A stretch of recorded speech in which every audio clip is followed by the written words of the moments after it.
Yes, your boy Crypto Blood, and welcome to another episode of My 2 Cents. This morning, we're looking at this coronavirus going on in China. It's spreading. We've got our first case here in the United States, I think in Washington State.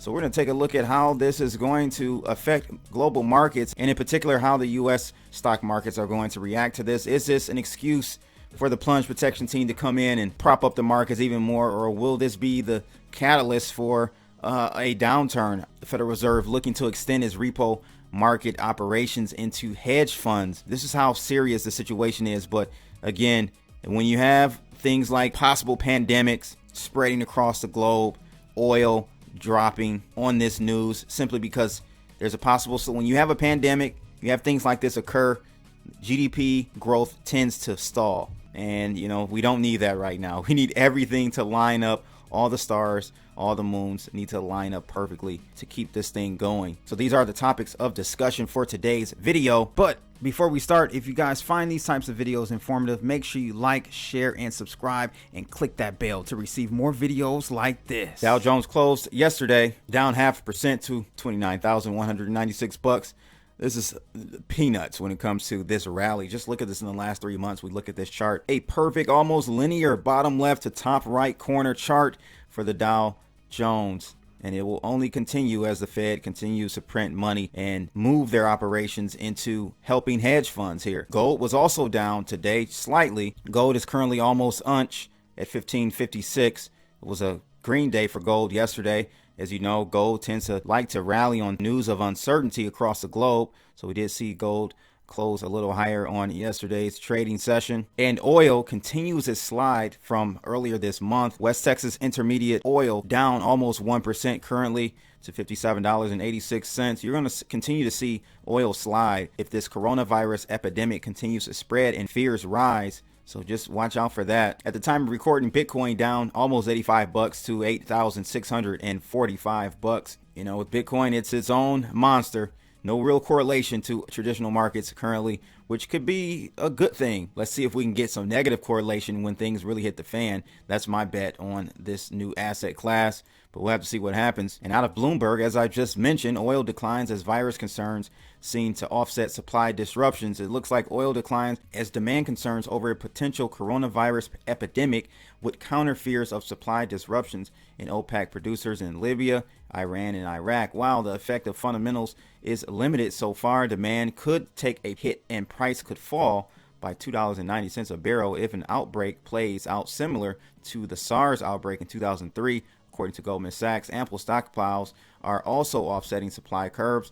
The International Energy Agency saying the world is awash with oil and the U.S. inventories are forecast to expand. And so the red dotted line is the 2019 average price for oil. And we're starting to slip below that right now. So in comparison to the SARS outbreak in 2003, this one analyst says the airports were empty, hotel occupancy fell drastically, and it had an impact on the economy. There's a bit of a glut right now, and the market is very much demand driven. The virus has spread rapidly and stretched to 5 additional countries, including the U.S. The World Health Organization will decide Wednesday whether to declare this an international public health emergency. The peak travel season around China New Year is a tremendous challenge, which could complicate the disease diffusion, according to analysts over at the UBS group. So indeed, we will see a slowdown if this thing continues to spread. I think it is important to watch oil as a barometer for this situation in China and this coronavirus. Oil will be a great barometer to track the overall sentiment in the market. But with situations like this, it gives the opportunity for both countries and companies to use this. And this is funny because companies literally might use this in the earnings season coming up in the United States. They love to use events like this to say, hey, look, our GDP is down or going to be down because of this massive outbreak that is worrying the whole country and the world. And companies will do the same thing. They will say that this outbreak is going to affect their bottom line. Just wait for Q1 earnings to come out next quarter. And I guarantee you, many companies here in the United States and abroad will use this event as a cover for diminishing earnings. Earnings for Q4 are already coming in or forecast to be lower than expected. So this will give them even more cover to continue that narrative into Q1. But out of Zerohedge, it says here that China is already blaming a slowdown in 2020 on the coronavirus epidemic. But just a few hours later, we got confirmation that at least 15 medical staff had in fact contracted the virus, which now appears to be spreading human to human, as 6 people have died among 291 confirmed cases in China, eliminating any attempts to further downplay the significance of the coronavirus epidemic, which has reportedly infected hundreds of people across China. Not only is the quote-unquote epidemic expanding and concerns mounting, but more importantly, Xi Jinping is now saying that it is inevitable that people will cut their trips during Spring Festival and holiday consumption will be hit. So it appears that Beijing decided to not let a perfectly good crisis go to waste.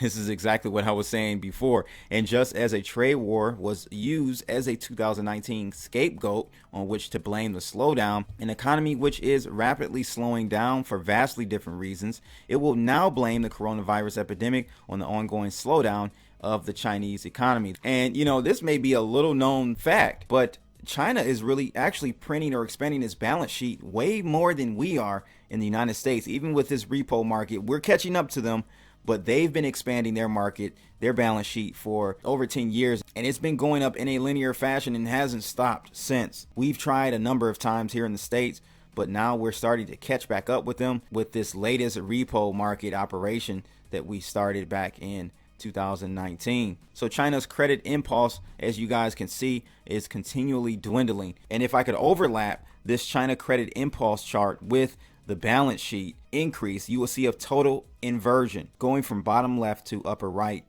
And this is exactly why they have to try to offset this credit impulse as their GDP continues to shrink. Other companies like HSBC are also limiting China travel to guard against this deadly virus. It says HSBC and other major corporations operating in China are limiting travel and foregoing long-held traditions around Lunar New Year to protect their employees against a growing deadly virus outbreak. The bank is among a number of firms restricting non-essential travel to Wuhan, the epicenter of the contagion that so far has killed 9 people and seen cases spread across the region and even to the United States. China has kicked off a nationwide screening to tackle the growing outbreak of the new respiratory virus, with hundreds of millions set to travel. Social media giant Tencent Holdings was among Chinese corporations that responded swiftly to reduce individual contact. It called off a long-standing annual tradition where top executives hand out Lunar New Year red envelopes in person to employees.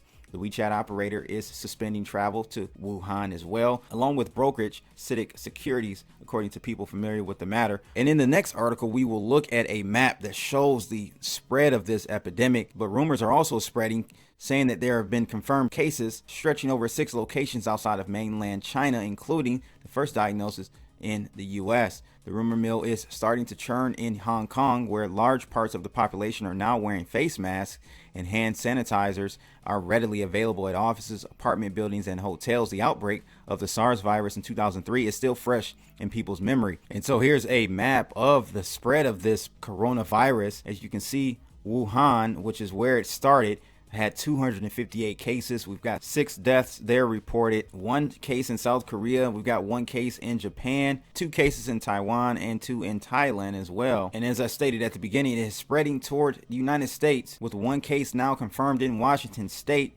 as the U.S. has its first case of a deadly coronavirus that originated in Wuhan, China. The virus, which can be transmitted between humans, likely originated at a seafood market in Wuhan, China. The U.S. patient in question, a man in his 30s, landed in Seattle after visiting China. The man said that he did not visit that market and that he did not know anyone who was ill. But so far, the virus has infected an estimated 300 people and killed 6, authorities said. It has also spread to South Korea, Japan, Taiwan, and Thailand. The virus belongs to the coronavirus family, a large group of viruses that typically affect the respiratory tract. Coronaviruses can lead to illnesses like the common cold, pneumonia, and severe acute respiratory syndrome, a potentially fatal illness that hasn't been reported anywhere since 2004. The SARS virus, which resulted in 8,000 cases and almost 1,000 deaths in July of 2003, is by far worse than this situation we've got going on here. The outbreak spread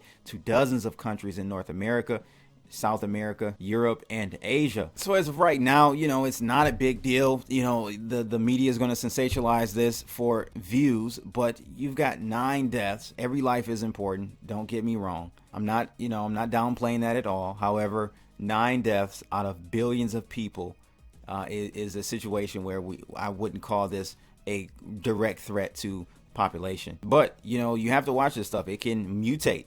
This type of stuff can mutate into something that can't be treated. So it's just, you never know. And it's just better to err on the side of caution with these types of viruses. I think if things continue to spread and get worse with this virus, then the markets will take a downturn.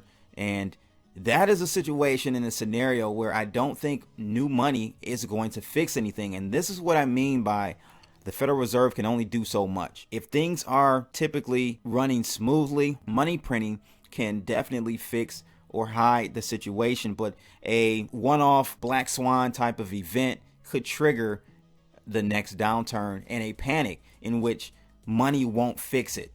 And so this is what I mean by there will be a time, we don't know when, but there will be an event where the Federal Reserve, other central banks won't be able to change sentiment when there's an actual need to sell, not greed or fear just from normal, market animal spirit behaviors because of a pandemic or something like it. Jerome Powell, President Trump, President Xi, no one will be able to stop this. And markets will be forced to revert to the mean and actually overshoot the mean.